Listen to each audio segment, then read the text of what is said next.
cuando interpretamos el mural, cuando los especialistas nos ayudan a interpretar este mural, como muchos otros que están en los centros urbanos culturales más importantes del país, pues nos percatamos de la memoria histórica como reconstructora del espíritu del pueblo mexicano. Cuando decimos espíritu del pueblo mexicano, estamos hablando del devenir contradictorio de acontecimientos históricos, porque fueron fundamentales para que un pueblo diseñara su cohesión social. Y evidentemente la memoria es fundamental para el espíritu.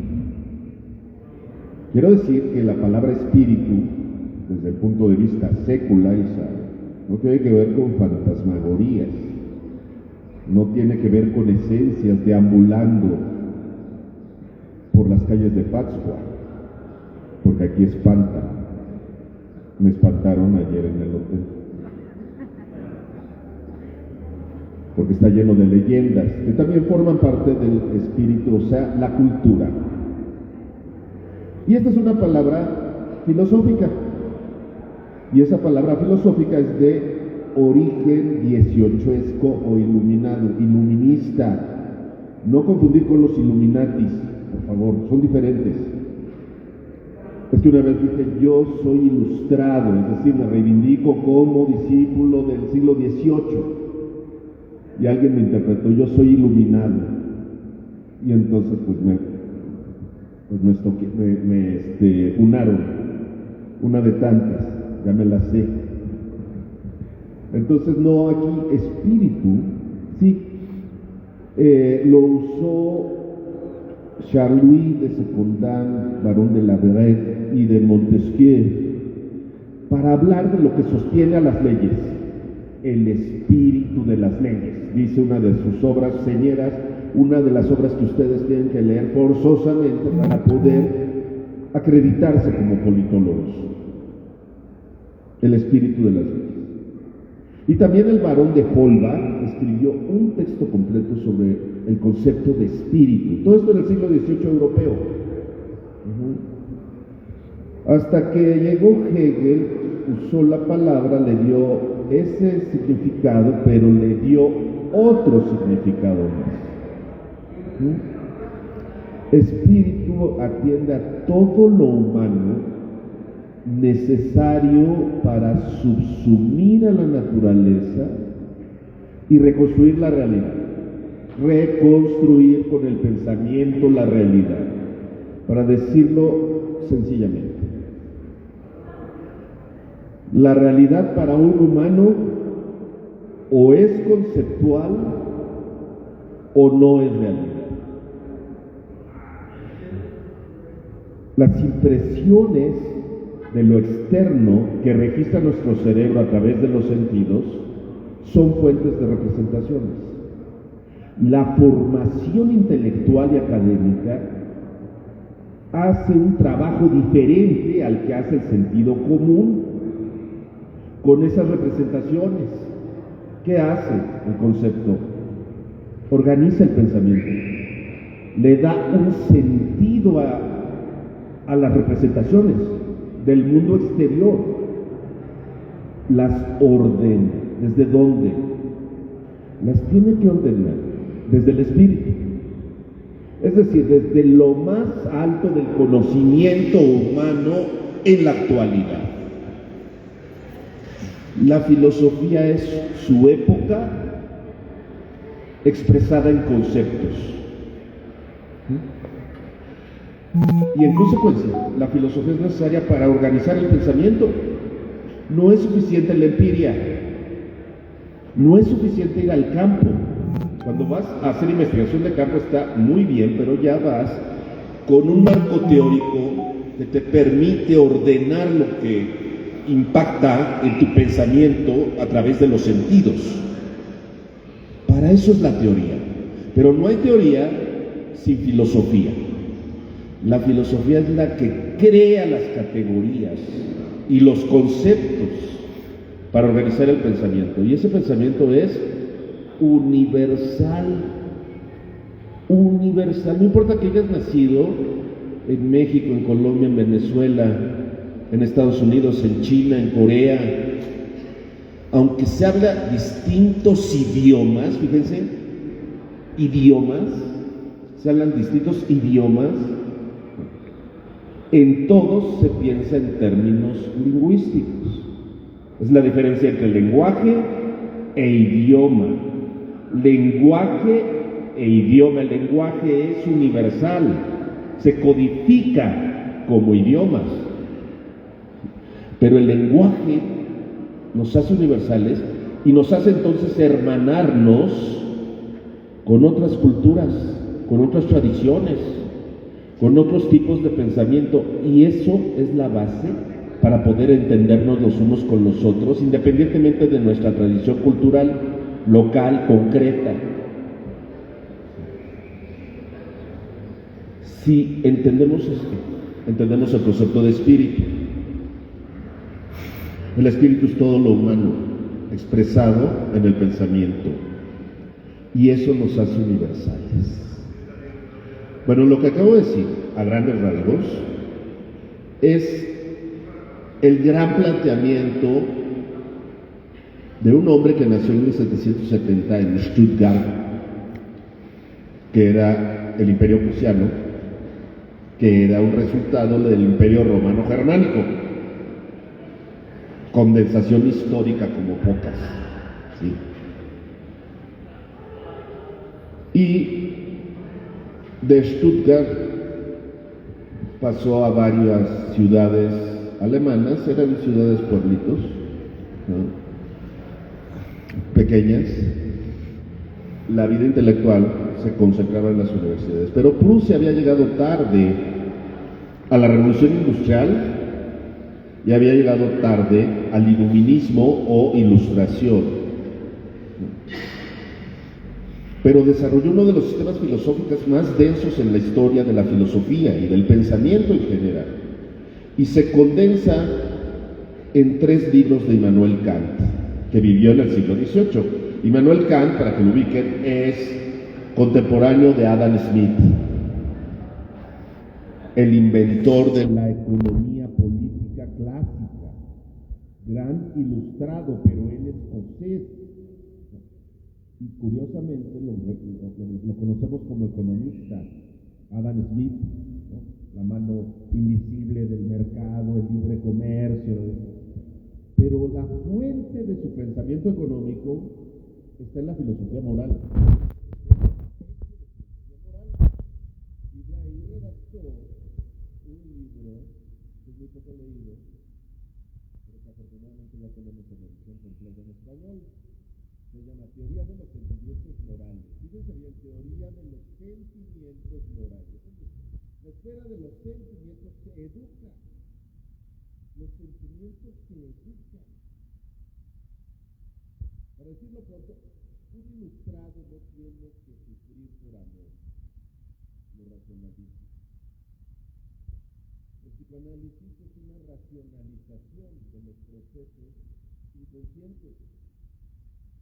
Y en términos de técnica psicoanalítica se trata de conducir el pensamiento hacia una comprensión de lo que me hace sufrir. Sentimientos morales, el principal primero, simpatía, hoy se le dice empatía. No tienes empatía. Esto que hace falta empatía. Es moldear lo que sientes en función de la moral, o sea, del deber ser. Y el deber ser no se adquiere en la carne, no venimos con él precargado, se adquiere en una determinada época, en una determinada cultura. La moral siempre es social y se absorbe individualmente. Podemos ver cómo se formó la moral colectiva en México. ¿Cómo formó moralmente el cristianismo? Este cristianismo de adoctrinamiento no racional que es diferente. Hegel era cristiano. Y sobre un librito que tiene Kant que se llama La religión dentro de los límites de la mera razón, ahí se instala Hegel y dice, es posible una religión racional, no supersticiosa, no de medicamento, rompas en caso de incendio, me hago religioso y creyente cuando estoy en dificultades económicas, cuando me corrieron del empleo, cuando hago una entrevista de trabajo y me rezo 2 Padres Nuestros y 3 Aves Marías. Sobre todo para los alumnos que son muy ateos durante todo el semestre y al final, a la hora de los exámenes, ahí sí se ponen a rezarle a Dios. O cuando tiembla, o cuando hay una enfermedad, o cuando se nos muere un ser querido. Todo eso es superstición. Como el creer que nos vamos al cielo cuando morimos o cuando nos vamos a otro lugar. No vamos a ningún lado. No nos vamos a encontrar al abuelito, ni a nuestros perritos, ni a nadie. Son mitos que mantienen cohesionada una sociedad, es decir, mitos necesarios. Bueno, los ilustrados quisieron racionalizar esto. Y dijeron, es posible una religión racional. Y esa religión racional es el cristianismo, porque es sustancialmente filosófica.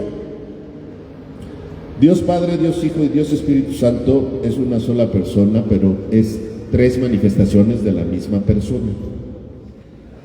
Y teológicamente esa persona deviene una con el mundo. Es, espinocianamente, Baruch Spinoza, es el mundo.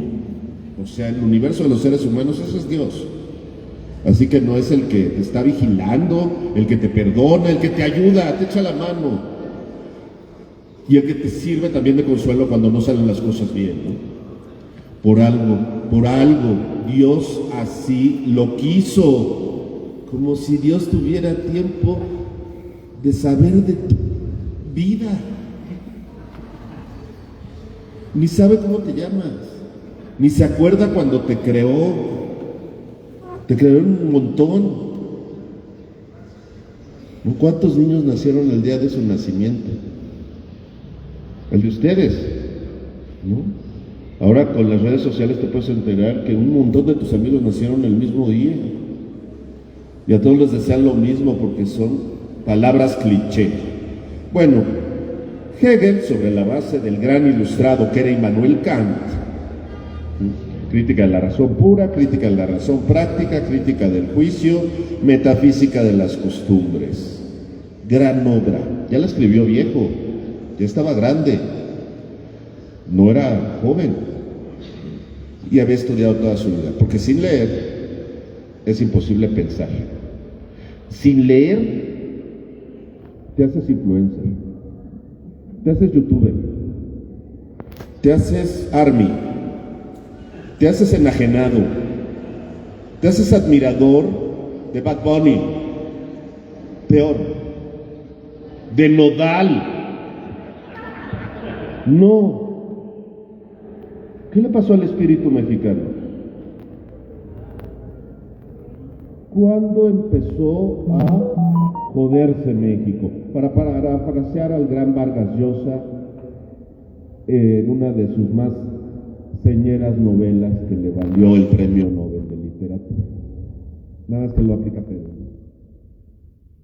¿Cuándo se jodió Perú? ¿Cuándo se jodió México? ¿Por qué creemos las fake news? ¿Por qué no podemos discernir lo que es falso de lo que es verdadero respecto de todo lo que absorbemos a través de Internet? Esto ha cambiado el espíritu mexicano. ¿Por qué digo todo esto? Bueno, porque yo lo traía preparado.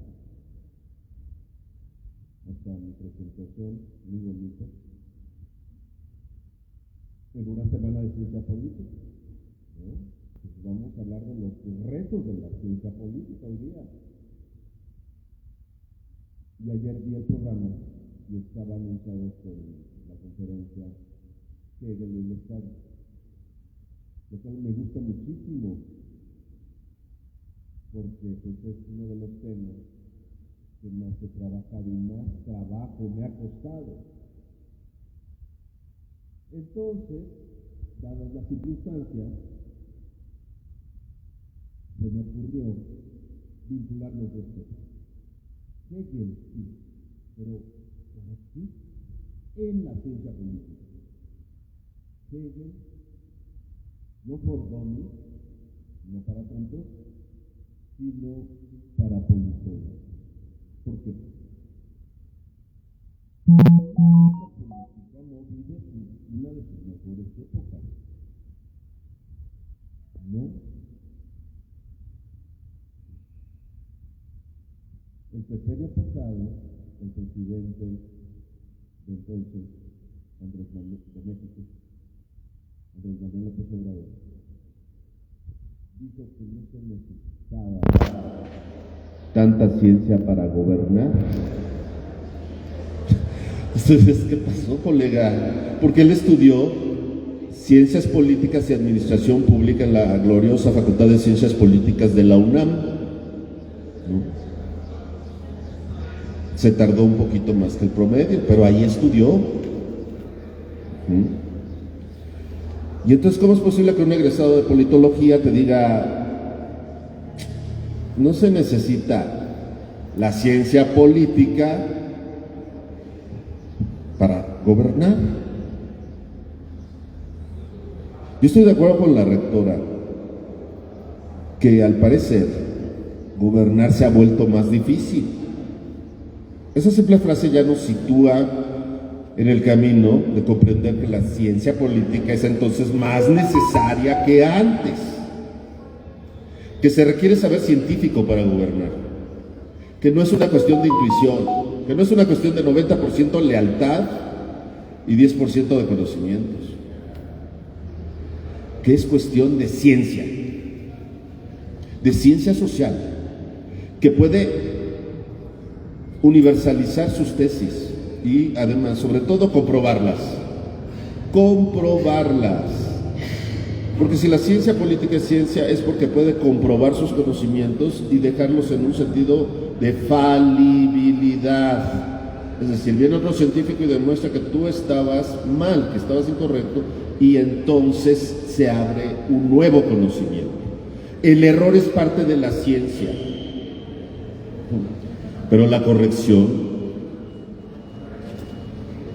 enmendar errores, es también parte de la ciencia. Pero aquí no hay que perder de vista la comprobación. Por eso es tan importante la estadística y la investigación de campo.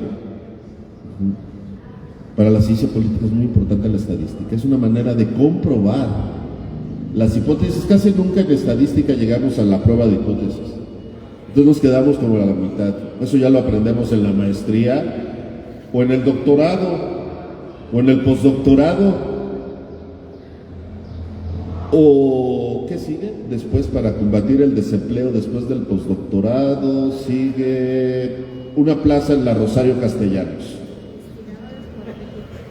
en la Benito Juárez, en educación a distancia, tercer doctorado. Qué bueno que no se dieron cuenta que el CONACYT daba becas neoliberales, porque ese programa era neoliberal completamente. El dar becas a los estudiantes de doctorado, pues es neoliberal. Y ya no decimos los programas de estímulos y becas para los profesores, porque es completamente neoliberal obtener la mitad de tus ingresos, que no son salario, a partir de tu productividad, como si fueras empleado del mes de McDonald's o de Starbucks. Creo que ya ni siquiera se usa. Empleado del mes, antes sí, en Suburbia, en Walmart, se usaba empleado del mes, salían con las fotos. Productividad, bono de puntualidad. Antes, cuando calificaban a los maestros, que me dijeron que no me metiera con el tema magisterial aquí, porque van a tomar Pátzcuaro. Sí, para el mundial, ¿no? Como se va a celebrar aquí en Pátzcuaro. El mundialito al menos. Mundial nada más tenemos, creo que 11 partidos o algo así, pero va a haber mundialito en todos lados. Qué bueno, ¿no? Atención a las causas, dice Claudia. Está muy bien, pero no es suficiente.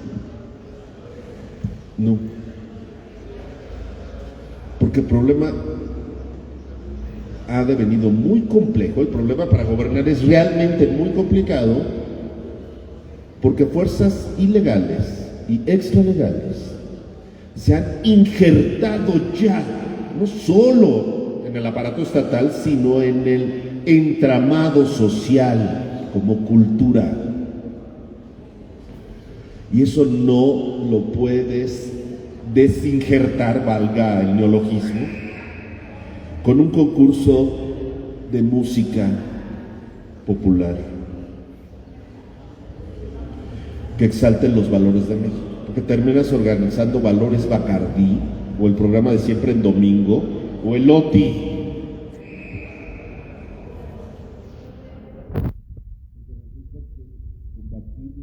Letras que belicosas, pues resultan algo bien cursi, que sí parece Raúl Velasco, el canal de las estrellas de los abuelos, deben ser sus abuelos, ustedes no se acuerdan de eso.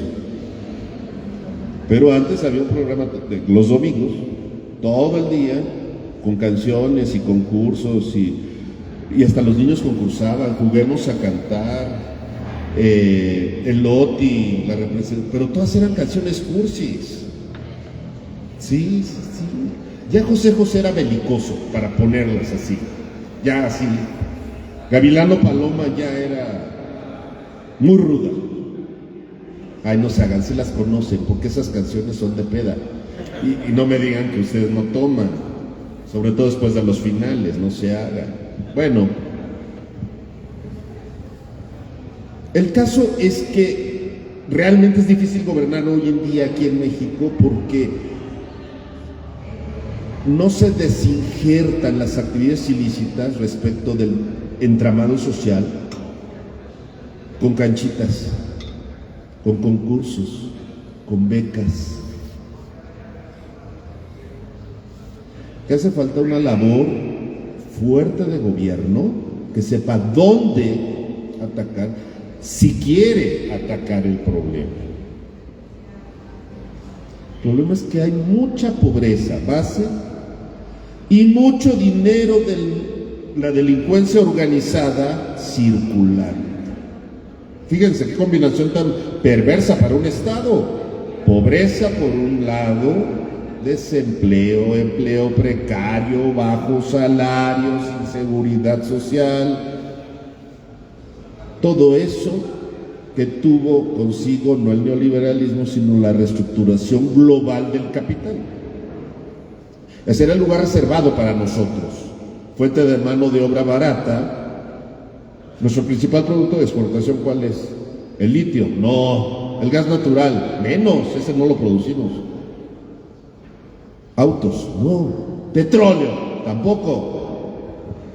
Nuestro principal producto de exportación es fuerza de trabajo. Y una fuente de divisas son las remesas. Este estado, por supuesto, es históricamente un estado de expulsor de fuerza de trabajo. Y en gran parte la economía michoacana también se ayuda con las remesas. La economía familiar. Prácticamente en un estudio de hace unos 10 años, prácticamente el 90% de la población michoacana tenía familiares en distintas ciudades de los Estados Unidos. Fuerza de trabajo. Es decir, geopolíticamente somos fuente de fuerza de trabajo. En segundo lugar, sí, del petróleo. En tercer lugar, somos paso para el libre comercio. Por eso, nuestras cadenas productivas no las puedes reorientar a China de un día para otro, ¿verdad? Tiene que preservarse porque están orientadas desde el porfiriato, hacia los Estados Unidos.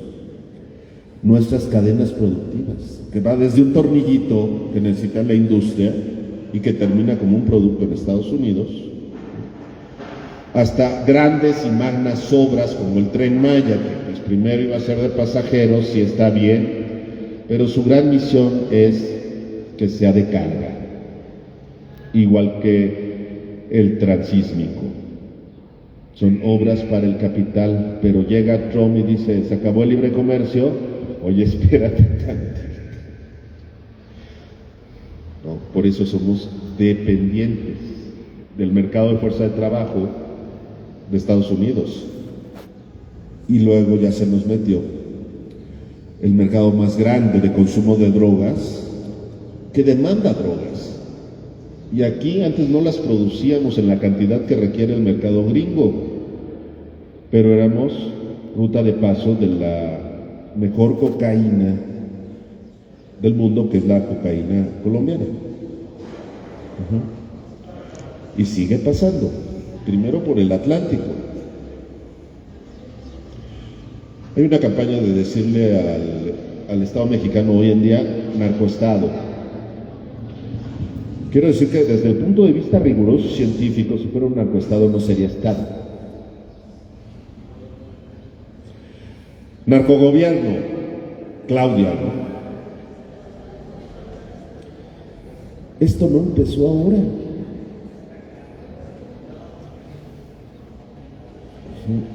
La ruta del narcotráfico de Colombia a Florida, pasando por el Golfo de México, señor Trump, es de México. Ese Golfo tuvo un papel muy importante durante el gobierno de Carlos Salinas de Gortari. Se empezó a financiar su programa Pronasol, si se fijan, de ayuda a los pobres, mientras operaba todo el proceso de desincorporación de las empresas estatales, o sea, de privatización. Y el narco estuvo muy activo, particularmente el cártel del Golfo. Se comprobó esto, no crean que es Anabel Hernández, no. Aquí sí es en serio. No lo que me dicta la DEA y yo lo doy a conocer en libros, ¿verdad? Anabel, ¿por qué nunca da sus fuentes? Y se adelanta lo que va a pasar. Pitoniza. No. Propagandista de la DEA. Vocera de la DEA. Es clarísimo. Clarísimo. Bueno, pero en ese caso no. Lo que pasa es que IBM entró al concurso, a la licitación para controlar el espacio aéreo del Golfo. Y justamente después uno de sus ejecutivos dijo cómo los habían dejado fuera del concurso, a pesar de que ofrecían el costo más bajo y la mejor tecnología para vigilar el Golfo. ¿Me dices cuando me queden 2 horas, por favor? Gracias. No es cierto, ya se espantaron. Y entonces resulta que había una zona que no debía ser vigilada. La tecnología ha avanzado de tal manera que hoy Estados Unidos sabe, con sus satélites militares, dónde se produce droga y cómo se transita droga. De Colombia, de Ecuador, de Perú, por Centroamérica, México, y obviamente tiene registrados todos los laboratorios clandestinos que existen en Guadalajara, bueno, en Jalisco y en Michoacán. Hay un montón. Así como desde el aire ves las minas, aguacate, frutilla, papayas en la costa. ¿Ves los laboratorios? ¿Quién se va a meter con ellos? ¿Quién va a poner orden en eso? Si es plata o plomo. Entonces el asunto es muy complicado, por eso se ha hecho difícil gobernar, porque por otro lado la tecnología te permite diseñar una política pública en 5 minutos, con inteligencia artificial. Doy clases también en el Instituto de Administración Pública del Estado de Tabasco, y hay un curso completo de diseño de políticas públicas con inteligencia artificial. Entonces, esa parte del gobernar se ha hecho más sencilla. Lo que no es fácil es la parte del acuerdo político. Lo dijo ingenuamente Rocha Moya, ¿no? En lugar de decir rechazamos cualquier cualquier consenso, acuerdo o convenio contractualista hobbesiano con la delincuencia universitaria, iba a decir, no, perdón, con la delincuencia, el inconsciente es que los vi ustedes, dije, la delincuencia universitaria, no es cierto, la delincuencia organizada, ¿no? Todavía Rocha Moya, pues es que viene de la academia, es profe, y cree que en público se puede decir lo que dices en las clases, no inventes, no se puede. Entonces, bueno, es que hay que conversar, no hay que conversar. Hay que desterrar ese mal. No nos va a temblar la mano para ejercer uno de los monopolios del Estado. Ahí lo dejas en suspenso. Pero desde hace muchos años, esto no es el gobierno, esto es a nivel de la necesidad de dejar fluir una actividad que no puedes erradicar, puedes controlar, moderar, guiar. Fue lo que hizo Carlos Salinas de Gortari. ¿O qué? ¿De dónde financió el PRONASOL, Programa Nacional de Solidaridad? ¿Sí? Fuente de la Secretaría de Solidaridad, de Bienestar, donde estuvo Ariana Montiel, porque pues ahí domina todos los padrones de todo el país de las becas, y luego pues casualmente es dirigente de Morena. Casualmente. Ese es el espíritu también.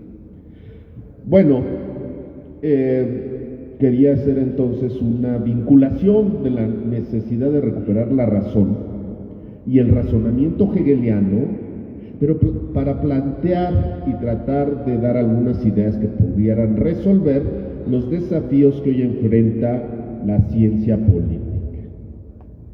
Creo que el principal en México, ya lo sabemos, es el ejercicio del gobierno. ¿Por qué? Porque tienes un orden social transido de relaciones corruptas y amafiadas que rompen y sin embargo dan continuidad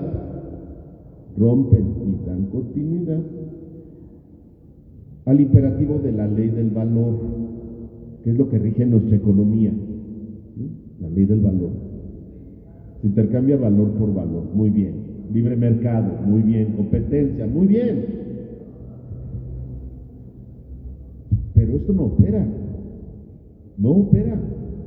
Y como gobernante tienes poder, pero tienes límites. Bueno, Hegel te ayuda a entender cuál es ese poder, el poder traducido en autoridad del Estado, para salir al paso de los desafíos que le está planteando una serie de enemigos. Esa palabra sí nos debe ser como familiar desde La Sociedad Abierta y sus enemigos de Karl Popper, ¿no? Pero Robert Dahl también tiene su texto La democracia y sus enemigos. Es decir, si hay enemigos de la ciencia política, lo malo es que han entrado en la ciencia política con la táctica del caballo de Troya. Nos han colonizado la ciencia política. ¿Quiénes? Rápidamente, porque me tardaría un semestre para un seminario de esta naturaleza, pero rápidamente les digo: la filosofía posmoderna, pasada por las universidades estadounidenses y aterrizado en las universidades estadounidenses, a través de las cuales la filosofía posmoderna de Foucault, de Derrida, de Deleuze, de Lacan, de Irigaray, se convirtió en programas en las universidades gringas de distintos tipos de estudios culturales, estudios del racismo, estudios utópicos, estudios de género. Y de ahí colonizaron las universidades mexicanas. ¿Por qué? Por economía, por dinero, por lana. ¿Por qué? Porque para recibir financiamiento para un proyecto de investigación, tienes que entrar en el mainstream, si no, no te financia nada. ¿Cuál es el mainstream? Estas ideas del pathos posmoderno. Primero, estudios contra el racismo. Ahí se conecta en las universidades mexicanas con estudios sobre el indigenismo.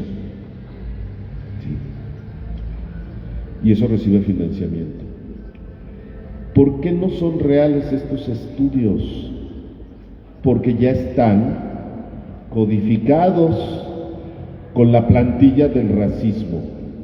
Es decir, meten al indígena como si fuera el negro gringo y le imponen un modelo, un patrón. Así tienes que estudiar y así tienes que plantear el tema. Y el indigenismo mexicano tiene otras raíces. Los negros no eran indígenas quiere decir natural del sitio, ¿no? Ya lo saben, ¿no? Bueno, los negros son estadounidenses, son importados. Aquí no son importados. Las comunidades indígenas fueron obligadas a abandonar sus territorios y a refugiarse en resistencia con sus idiomas y con sus formas de organización y de producción, pero en sitios donde era difícil arrancarle los frutos a la tierra. Es otra genealogía. Pero quien aprovechó mucho la corriente indigenista que viene del norte, para no decirle que es imperialista, fue el subcomandante Marcos. Al crear el Ejército Zapatista de Liberación Nacional, que es el primer movimiento digital del que se tenga memoria. Ya luego vinieron los Occupy, ya vinieron todas las movilizaciones a través de las redes sociales, eso hasta llegar a Indonesia y su protesta recurriendo a una serie animada, imagínense ya en qué realidades viven los jóvenes, que es One Piece, ¿sí? Y se rebelaron y quemaron el Palacio de Gobierno, hicieron renunciar al primer ministro. Aquí los panistas emularon eso, pero pues ya saben que fue un fracaso, ¿no? Con los viejitos que encabezaban la marcha de la generación Z, pues ya se echó a perder. Pero sí tienen grupos de choque, y esos grupos de choque que antes le trabajaban al PRI, luego le trabajaron a las feministas, y luego le trabajaron al PAN y al mejor postor, y por eso trataron de incendiar, y han tratado de incendiar permanentemente el Palacio Nacional. Bueno, estudios entonces contra el racismo. Luego vino la tendencia de la comunidad LGTB y se instalaron como estudios de género. El género dejó de representar solo a la perspectiva desde la cual se toma en consideración la materialidad de los cuerpos, para referirse básicamente a las demandas de la comunidad LGTBQ y más. Y resulta que vino una izquierda que ya nació domesticada, una izquierda imperial, una izquierda, hoy le decimos woke. ¿Cuál es su estrategia?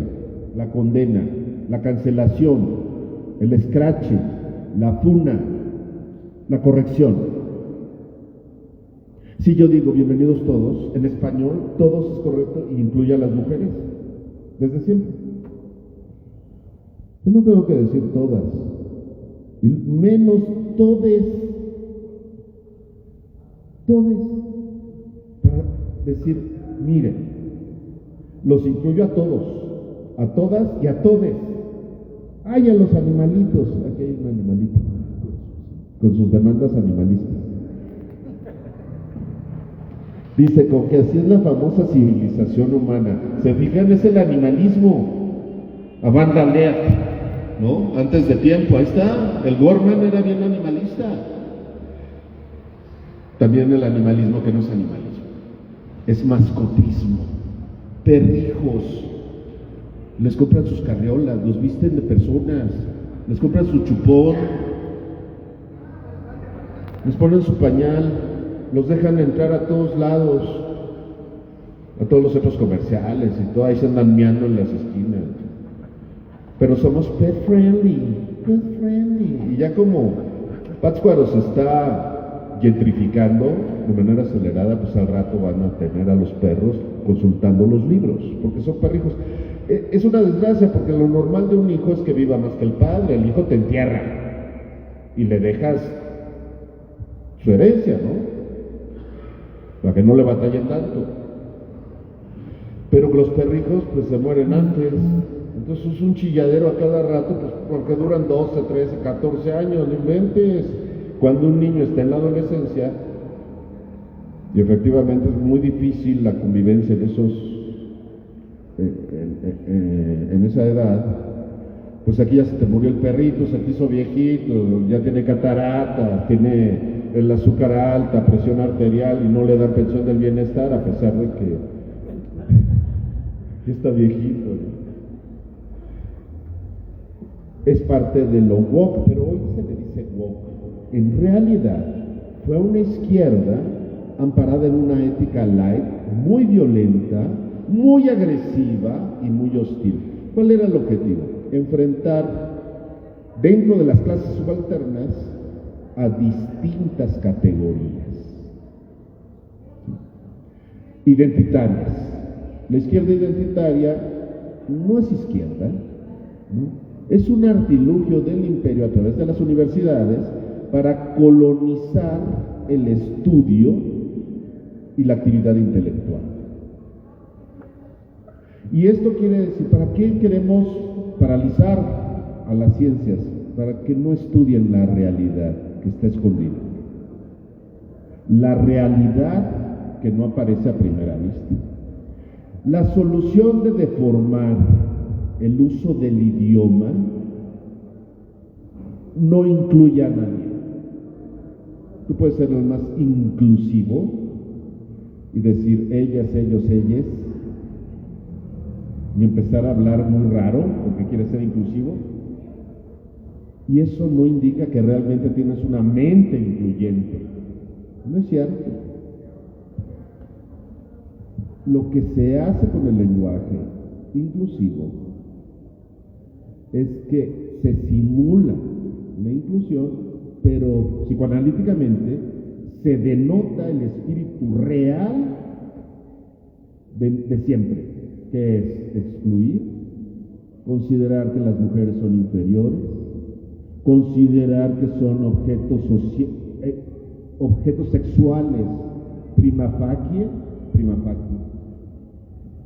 y considerar entonces que están al servicio de nosotros los hombres, que somos privilegiados, en el uso público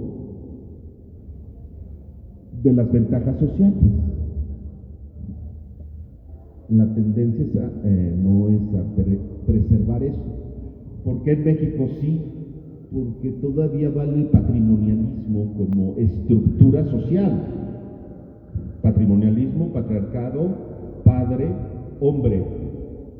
O sea, si una mujer destaca en la política hoy en día, pueden tener 50 y 50. Paridad en todo. Sí. Empiezan a preguntar quién es el padrino de cada una de esas mujeres. ¿Quién está detrás? Y siempre es un hombre. Que conste que no voy a señalar quién está detrás de la presidenta. Pero sí quién está detrás de Ariadna Montiel. ¿No saben? Politólogos, ¿no saben? No les voy a decir porque le decían el señor de las ligas. Súper amigo de López Obrador, René Bejarano.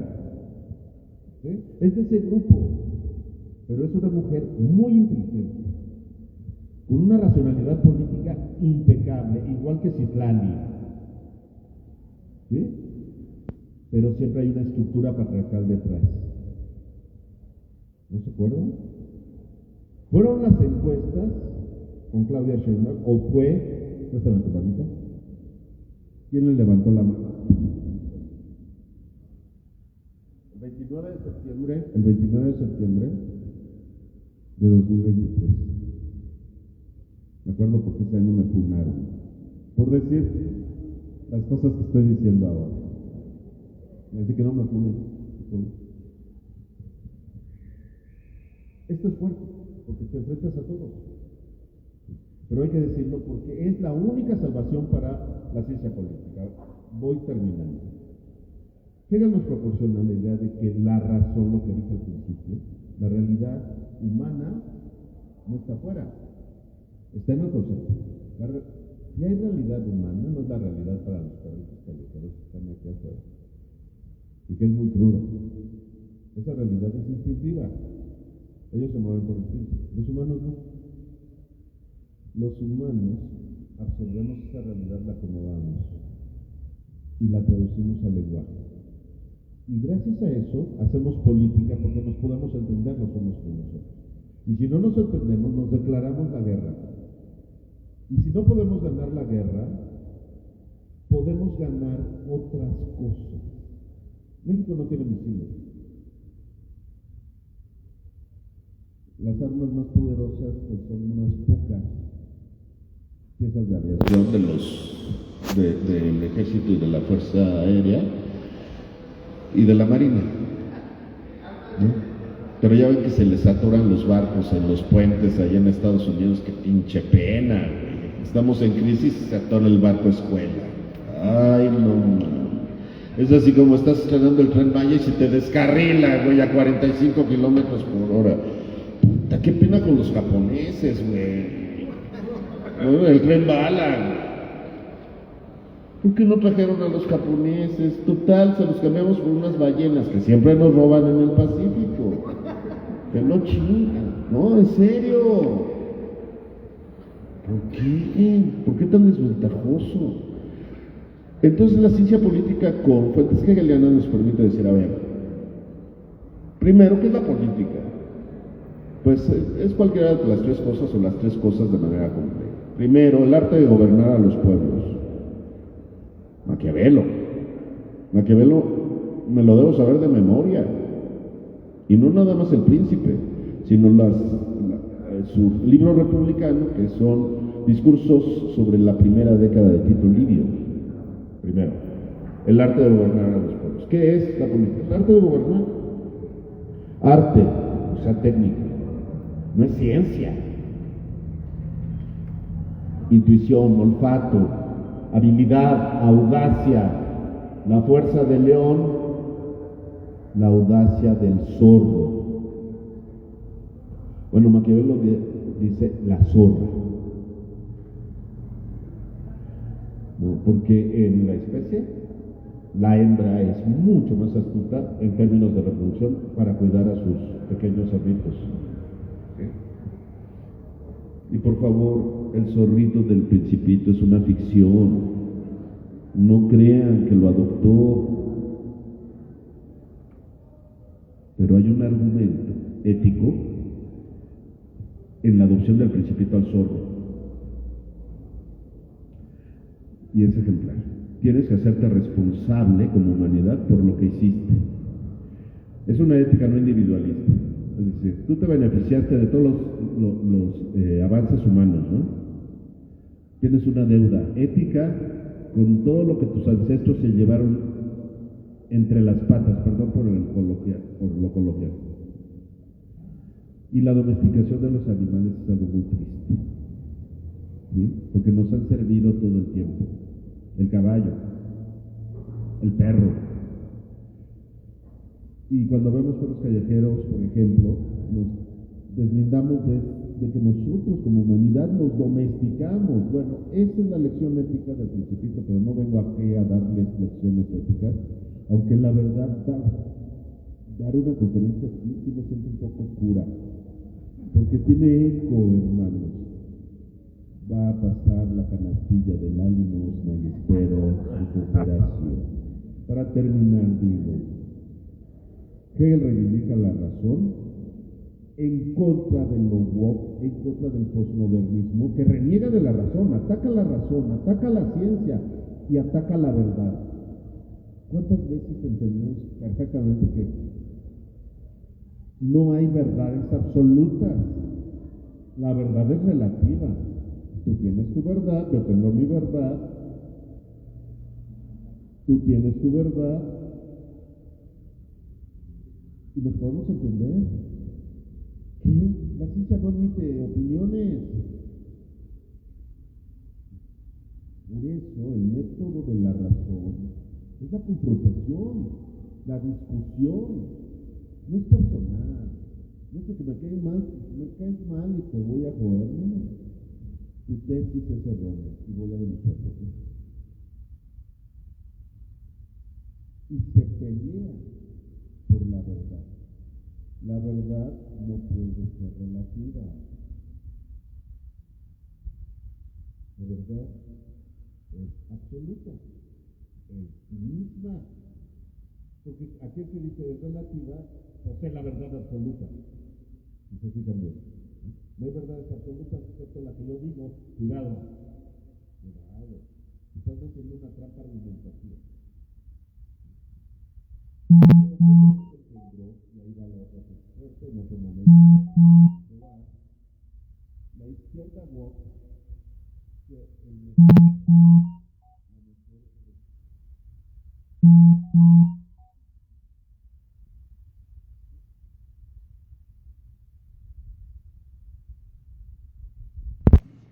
no tardó menos.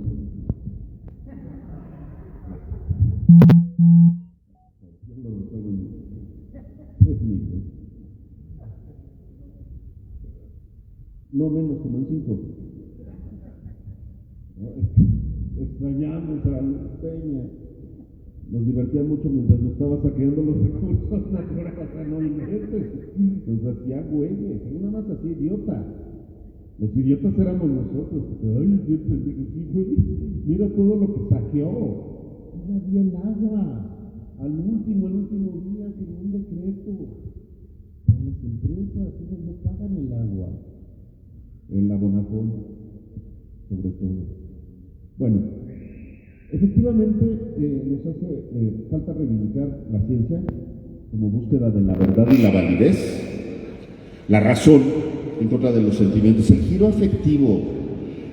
Este trimestre va a ser del giro afectivo, los sentimientos, los afectos, porque los seres humanos también tomamos esto. Entonces no, dicen las de metodología, a tu modelo le hace falta aterrizarlo y tejer más fino con los sentimientos. Bueno, eso no sirve si no se conceptúa, si no se estudia la razón. Y entonces ustedes saben que Pascal tiene una frase muy famosa que sirve para que los cursis enamoren a una compañera de la universidad o a un intelectual. Y dice, el corazón tiene razones que la razón no entiende. Hegel habría dicho, a través de mi espíritu, no, Pascal. Hoy en día, la razón, con mayúscula, tiene razones que el corazón no entiende. Muchas gracias.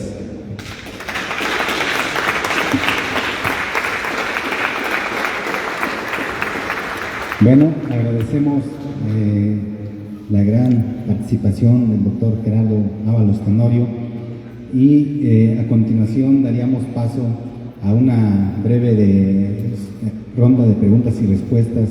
Si alguien tiene alguna pregunta que plantear, por favor levante la mano. Doctora Avero, enseguida el compañero y ahorita... Sí, yo anoto aquí. Hola. Bueno, mi pregunta es con respecto a cómo posicionarnos como científicos sociales. O sea, es decir, y ahorita conectando un poco con lo que decías, esta parte de lo woke y de este tejido fino de cómo nos constituimos ahora como científicos sociales, sobre todo, por ejemplo, cuando se piensa que, por ejemplo, estamos o se aspira como a cierta horizontalidad, pero que yo creo que a veces está llena más de un discurso que necesariamente de una composición de la razón. Y a mí eso me preocupa, ¿no? O sea, como esta ciencia activista que de pronto creo que pues nubla y empaña un poco al quehacer real de lo científico, ¿no? Y justamente de esa abundancia de la razón por encima de toda esta cuestión como de sentimentalismos o de búsqueda de horizontalidades que me parece que no existen y que me parece que pueden enturbiar. Entonces me gustaría saber un poco tu opinión respecto a eso. Claro.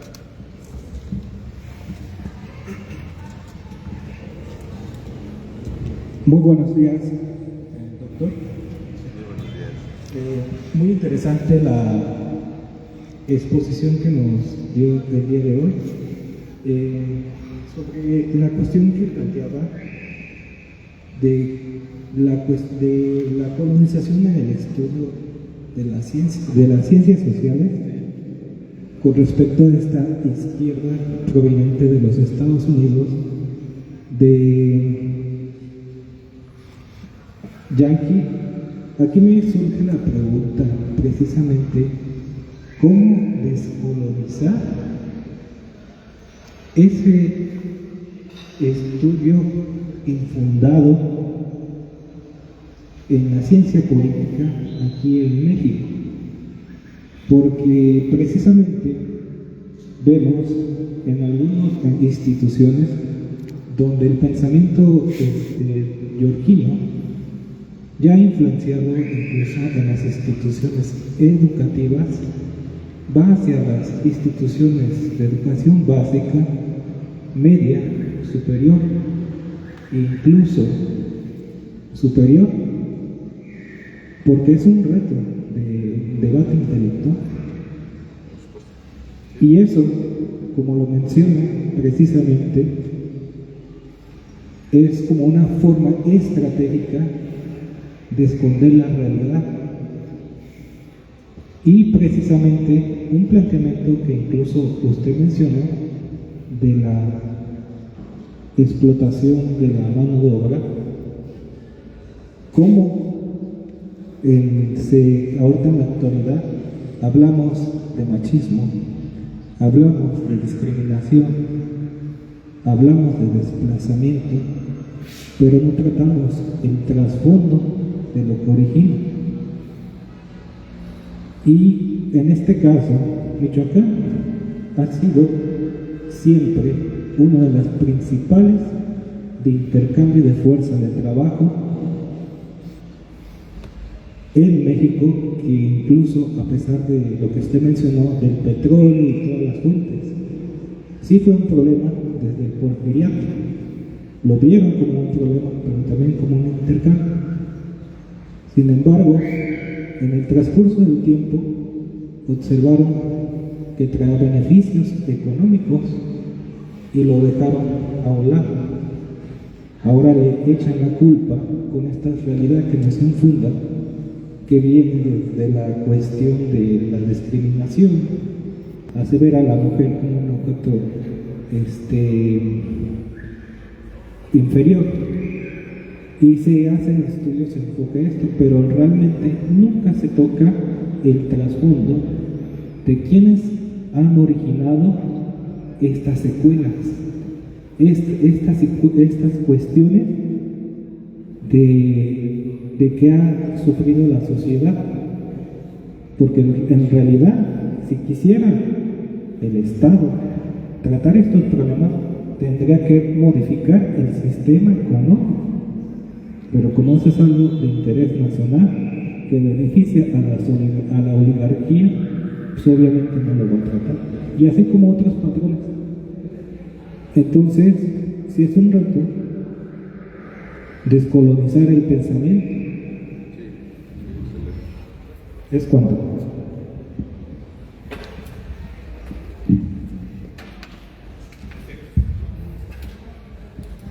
Muchas gracias.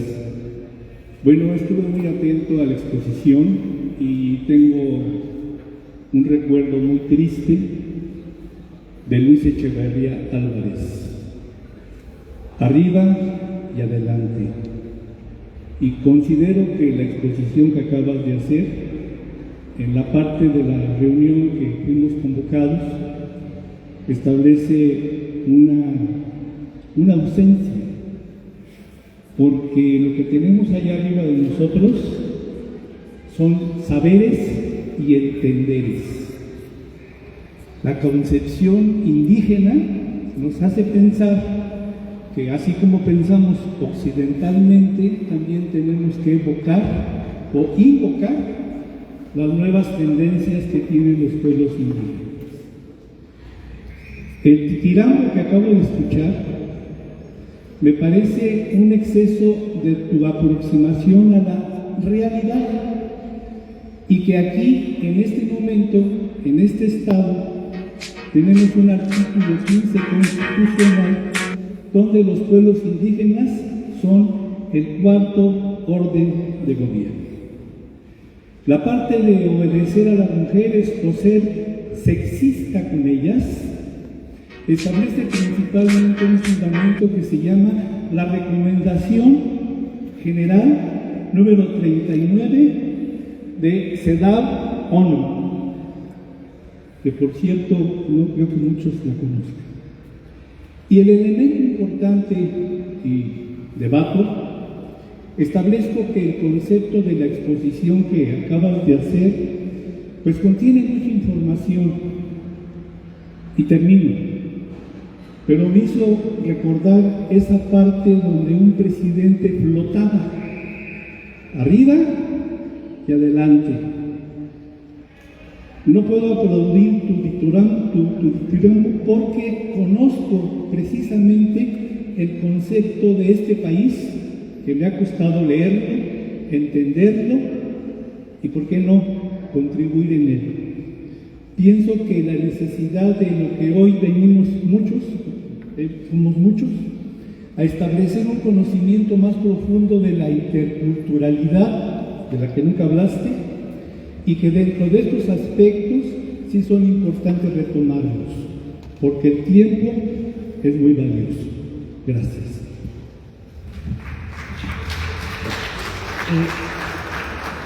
Aprovecho que tengo el micrófono rápidamente, doctor. Decía Alberto Melucci en su clásico libro Acción Colectiva, Vida Cotidiana y Democracia, cuando empezamos a leer mucho la palabra pues no entendemos nada. Decía Melucci, cuando vemos posmodernidad, posdemocracia, es que no estamos leyendo bien la realidad.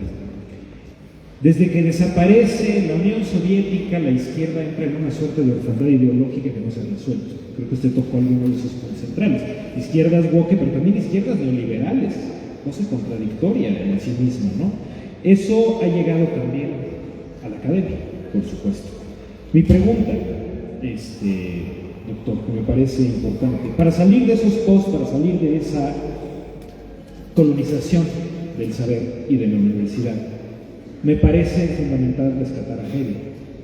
Dijo una cosa que siempre le decimos a los estudiantes, pero hay que recalcarla: no se puede saber si no leemos, no podemos entender, no podemos pensar si no leemos. Necesitamos rescatar a Hegel, necesitamos rescatar a Marx, y necesitamos rescatar a Hegel para rescatar a Marx. Gracias.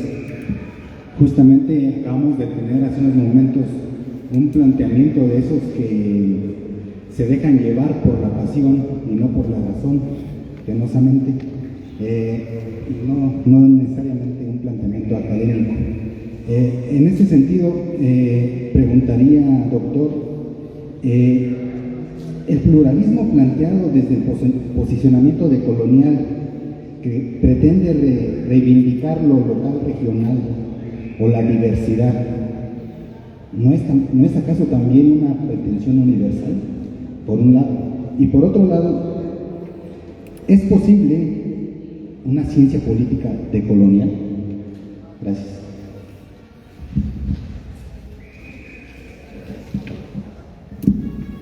Muchas gracias por el interés, por sus preguntas, por las inquietudes. Obviamente, responderlas a fondo requiere una serie de reflexiones importantes que me llevaría más tiempo hacer, pero todas son muy importantes e implican, nada más en esta última pregunta, imagínate, una ciencia política decolonial. El problema del planteamiento postcolonial de los estudios culturales gramscianos en India es el planteamiento decolonial. Y luego, ese es el postcolonial. Y luego de lo que se dio en llamar la perspectiva decolonial o descolonial, donde destacadamente está Boaventura de Sousa Santos, una compilación que hizo Gandarilla, un profesor de la UNAM, sobre epistemología del sur. Walter Minolo, con la idea de América Latina, trata el tema de la colonia, de la conquista, del virreinato, ¿no? Y el gran villano que es Hegel, el eurocéntrico, Hegel, el totalitario, Hegel, el adalid de la razón. Y entonces yo, a propósito, por eso empiezo con Hegel, para reclamar la universalidad. ¿Qué pasa? Y Enrique Dussel, ¿no? La perspectiva decolonial de nuestros pueblos indígenas. Aquí hay un problema epistemológico básico, que evidentemente, no por recordar a Luis Echeverría, arriba y adelante, flotamos, ¿no? Porque podemos estar en el suelo, pararnos arriba y seguir adelante. O sea, no, esas son observaciones que quieren ser polémicas, pero son absolutamente ideológicas. ¿Sí? ¿Por qué? Porque no sabemos nada del mundo indígena si no es por los traductores. No hablamos sino en una lengua europea, que ya hicimos nuestra, porque la mezclamos con todo. Pero no entendemos como lenguaje oficial, aunque formalmente ustedes saben cómo es el proceso de cooptación. Te pongo en la Constitución, no pasa nada, de la práctica tú vas a tener menos derechos porque eres indígena. En la práctica, en la Constitución aquí está. Y en la CEDAW está también aquí tus derechos de la mujer, sí, pero a ver, la práctica. El nivel real de la política. Resulta que un indígena llega a un ministerio público y no lo pelan, no le hacen caso, aunque la Constitución diga lo que está. Y eso es precisamente por no entender a Hegel. Ese tipo de pseudodebates, pseudoprovocaciones, en realidad, son por no haber entendido a Hegel. Y entonces no entender el etos, la eticidad, concepto central de Hegel, la eticidad, ¿qué es? Las formas de ser de los pueblos. Algo vale en un determinado pueblo, es un etos, pero solo un pueblo tiene el etos dominante y ese etos domina sobre los otros domina. Es decir, ¿quién no conoce a Bad Bunny? Pues es raro, ¿no? Y es así como se ha ido colonizando. Hay profesores que te recomiendan ver las películas o las series de Netflix, ¿no? Sí, en serio. O Amazon Prime. Sí, bueno, son buenas, pero eso es imperio. El imperio es una forma de vida. Entonces, los textos constitucionales, ojo con ese fetichismo, no son la Constitución. El texto constitucional no es la Constitución, eso es fetichismo. Aquí está la Constitución, es como cuando, aquí está mi tesis. No, tu tesis está acá. Ese es el resultado final de tu tesis, el librito. Pero la tesis es una hipótesis comprobada, o errada, resultado de una investigación. ¿Sí? Esa es la tesis. La Constitución no es el texto constitucional. Entonces, si empezamos por ahí, no inventen, ¿no? Para plantear un debate sí hay que situarse en la conferencia, en las ideas que se dieron. Bueno, ¿qué pasó? No sabemos nada del mundo indígena si no es por la traducción. Y aquí está una traducción del mundo indígena. El mundo indígena es nuestra referencia de resistencia, pero sin... Bueno, ahí están los españoles ridiculizados, los rostros ridiculizados, pero luego está Vasco de Quiroga enseñando la utopía, porque es otro tipo de teología, y eso también vino de Europa, y también fue parte del proceso de colonización de las conciencias, pero como eso es dialéctico, esa parte no era para enajenar, sino desenajenar, y esos fueron nuestros héroes, curas, cristianos, católicos, pero con una visión diferente del reino de Dios, no de los cielos, sino aquí en la tierra, porque según ellos, ese era el mensaje de Jesucristo: construir una sociedad, una comunidad de amor, y así es como voy a seguir viviendo, completamente desfetichizado. Era una religión de amor, no de superstición, y esa es la utopía que coincide con el comunismo. Con el comunismo enseñado por la radicalidad del pensamiento de Morelos, que también era religioso, y de Zapata. Tierra y libertad, dice ahí, aunque la verdadera consigna era abajo haciendas, arriba los pueblos. Y el pueblo es la comunidad de iguales, con sus diferencias. ¿Sí? Somos iguales y diferentes al mismo tiempo. ¿Cuál es el problema para conciliar esas dos ideas? Entonces, dice, descolonizar no es seguir esta ruta que nos propone Enrique Dussel. No. Fíjense la paradoja. León Portilla, uno de los máximos conocedores del mundo prehispánico, tiene un libro aparte de La razón de los vencidos. El otro es La filosofía náhuatl. ¿Había filosofía náhuatl? Lo que hace él es traducir a categorías susceptibles de ser comprendidas en español del pensamiento indígena, náhuatl. Lo demás no sabemos el mundo indígena realmente cómo era. Las piedras no hablan solas, hay que interpretarlas. Entonces, cuidado con eso, porque es muy común pensar que la descolonización consiste en repudiar el eurocentrismo y por tanto no leer europeos, porque la razón se considera... la razón es occidental, imperialista, colonialista, saqueadora, destructora del medio ambiente, patriarcal. ¿Cómo vas a reivindicar la razón? Hay que reivindicar los sentimientos. El giro afectivo nos lleva... Esto tiene antecedentes. Hubo un primer romanticismo alemán. Reaccionó a la razón y dijo: la razón es insuficiente.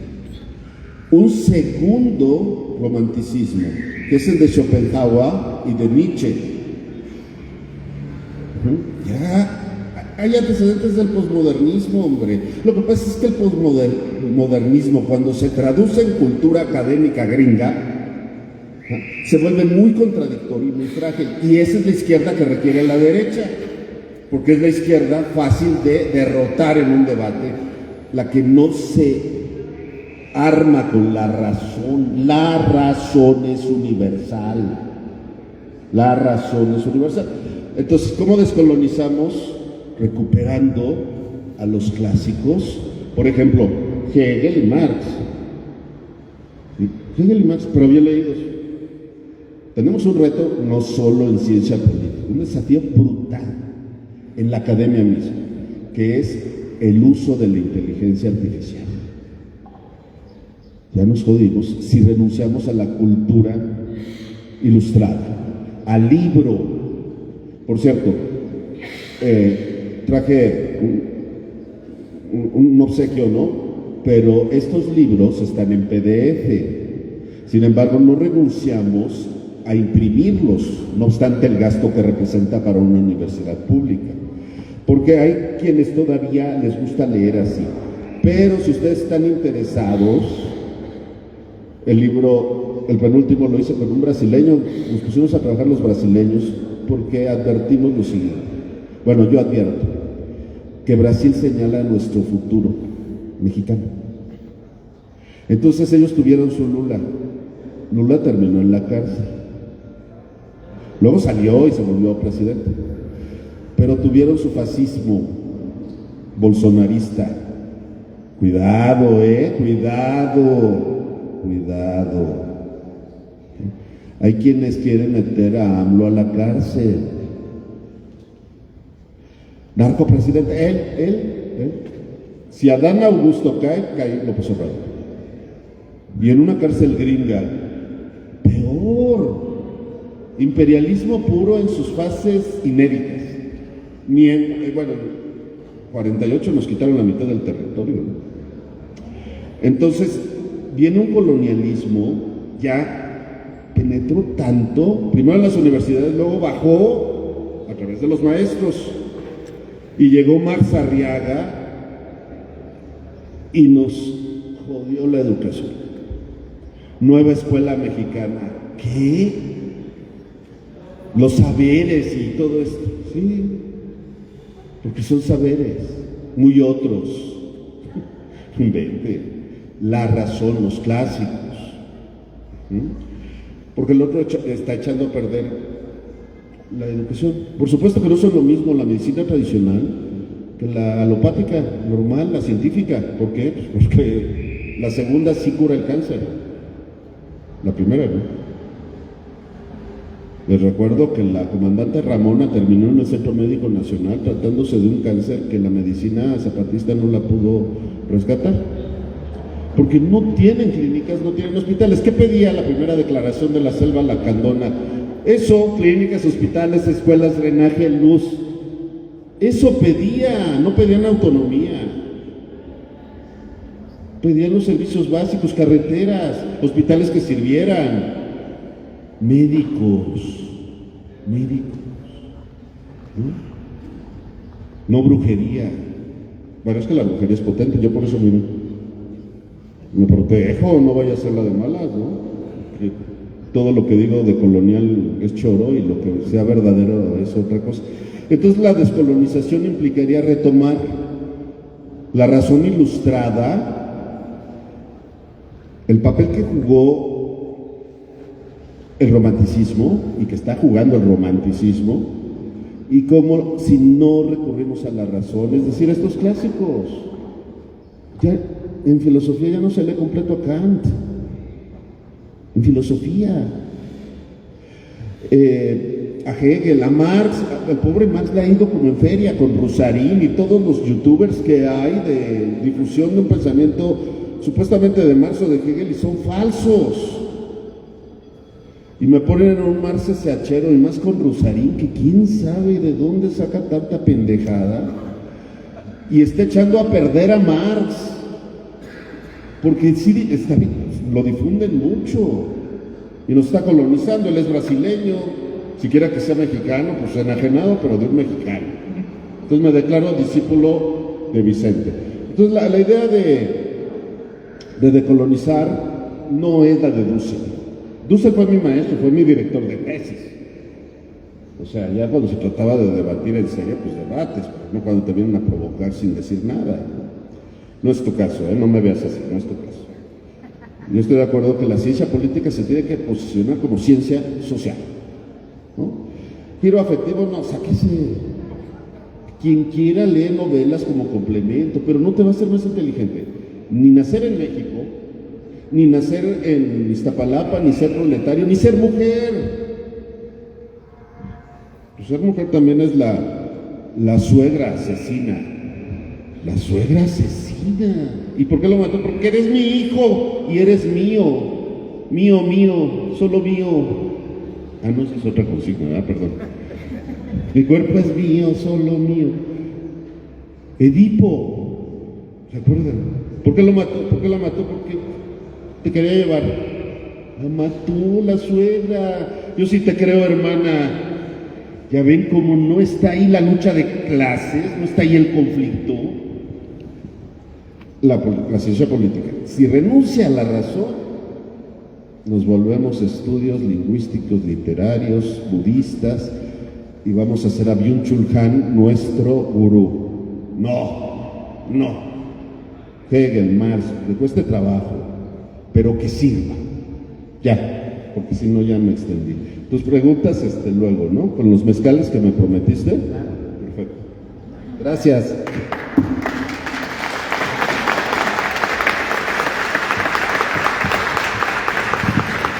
Agradecemos mucho al doctor Gerardo Ábalos Tenorio por esta potente reflexión que seguramente a más de uno nos puso a girar la cabeza en muchos sentidos, que es precisamente el objetivo. Vamos a entregarle, aquí la compañera Mónica le va a hacer entrega de la constancia y un pequeño obsequio a nuestro ponente. Un aplauso, por favor.